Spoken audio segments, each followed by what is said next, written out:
go. But let's get to the actual NBA Finals, man. Game 1 will be in Oklahoma City. It's funny. I don't think I've seen more don't complain about this series posts than I've actually seen people complain about this series, which is usually what you start seeing on Twitter after a while. Where people want to make something that it really hasn't been yet. I haven't really seen anybody say, "Oh, it shouldn't be these teams," outside of the fans of the teams you got eliminated. Like I saw one post about somebody said, "Oh yeah, the Pacers won, but you got to live in Indiana." I'm like, yeah, okay, fair point, very very fair point. Put the niggas in the finals. We're gonna break this down. We're gonna talk about storylines, matchup, X factors, then we're gonna give our picks. Then we're gonna have soccer for dummies in about 20 minutes, man. But I've been trying to think of what the storylines to this will be, and I think the number one will be we're gonna have a franchise win their first ever NBA championship here. Now, for those of you who say, what about the Seattle Supersonics? The Thunder carried themselves as a different organization, so we're going to have it as that. There's no adding that on there the way the Lakers add the Minneapolis thing on there. At least that's the same name. So this would be their first time winning the championship. Same thing for the Indiana Pacers. I think you got a battle between one elite point guard in Shai Gilgeous-Alexander and one really good in Tyrese Halliburton. But to me, the biggest thing I'm going to be looking here is, can the Pacers keep up with the underdog act? Because beating a Milwaukee team that really hasn't met expectations is one thing. Beating the number one seeded Cleveland team, who, let's be real, had 3 major injuries, majority of that series is one thing. Of course, beating the Knicks is another thing as well. But they're going up against a different mammoth here right now in the Oklahoma City Thunder. So that would probably be the biggest storyline for me, is who's going to hoist their first Lombardi trophy. But I'm hoping this is going to be a good series. I want it to be entertaining. I know this is going to be the last time we watch basketball outside of you people who were really addicted and watch Summer League. I personally can't do it.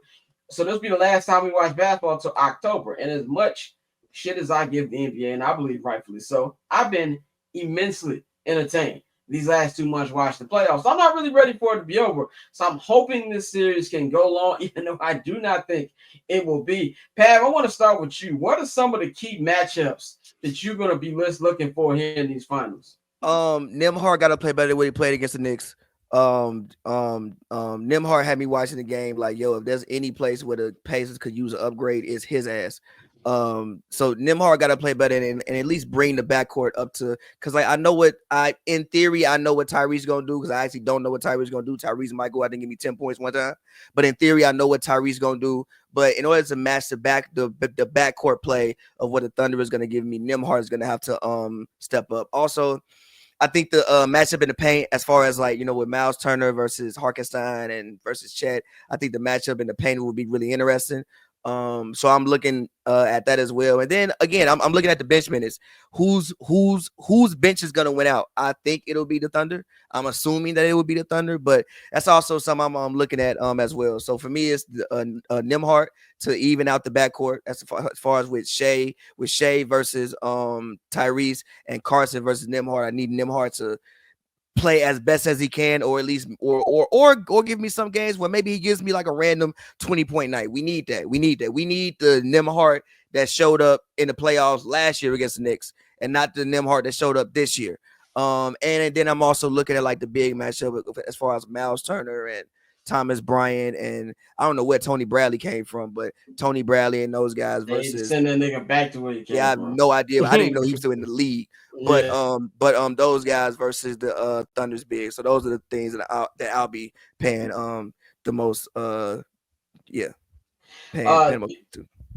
So Pav said it correctly about like how you don't really know what you're gonna get from Tyrese Halliburton night in, night out. It's good to see he has played. What, in your opinion, what does Tyrese Halliburton have to do in this series every game for them to even have a chance of winning? Show up and be the man, and actually do your job on a regular nightly basis. He has the talent. We've seen it in spurts in the playoffs, and sometimes he just gets really cold. So he just has to just be Halliburton, be really good, and just be the point guard that you are. Score the ball, assist the ball, and don't turn it over. He's not really turning the ball over like that, so that's a good thing. One more thing on Nembhard, by the way, he needs to stop wearing that state trooper mustache. That shit's scary. Yeah, low key. Yeah, that state trooper mustache is insane. He looks like he pulls people over and calls them boy. So it's not cool. Oh, he look like one of them niggas who you listen to your hip hop in the car. Yeah. One of them niggas. Bang, even though you prematurely gave us your pick for the series, what's some key matchup you gonna be looking at? I ain't tell you how many games. I said either or, so I've still got a little bit of prediction left.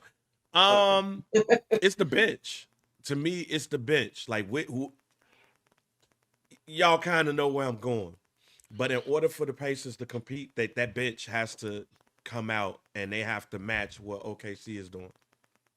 As I said, OKC is a lot deeper team. And it don't even feel like it sometimes. It don't look like it sometimes. But if the Pacers bench can stay with them, they got a chance in this series. Outside of that, it's Lou Dort versus whoever they put him on. If they put Lou Dort on Tyrese Halliburton, then cancel Christmas. If you put him on Pascal Siakam, cancel Christmas. Whoever he's guarding, the other person has to accept. So that's the bench. The benches against each other, that's the main one. But as I talked about last week, like how much of a fan of Lou Dort I am, whoever they put him on, like they about to be put in the spin cycle.